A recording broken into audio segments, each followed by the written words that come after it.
I had 17 years of experience working with spray-cooled equipment at Hertford and Yamato.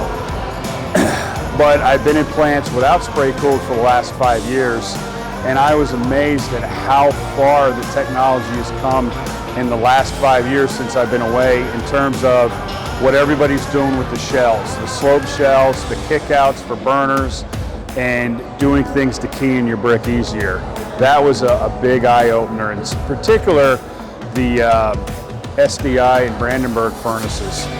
So this is my third seminar, and every seminar I've taken away something. Last year's seminar we took away some understanding of physics, cooling, sprays, external drain boxes. So we went back and modified our roof. All 3 roofs are now external drain boxes.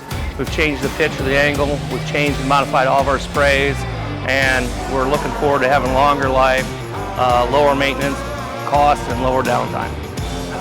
One, the team that they have is great. A lot of good people. We have good relationships, communicate well, and just their attention when we need help, and their product, it works well.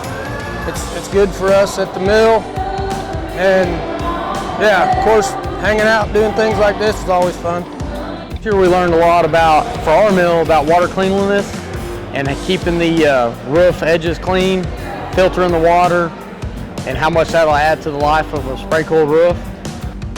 Meeting new people, networking, to engage with other people that's having the same issues that we're having at our mill.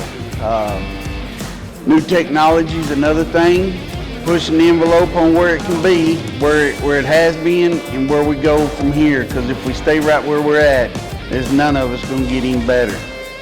One of the things that I like most about spray cooled is this kind of off topic, but it's absolutely relevant, is the relationships and the people. The people at Spray Cool, they focus on relationships, working with the customer, and that's something that not all of our suppliers do.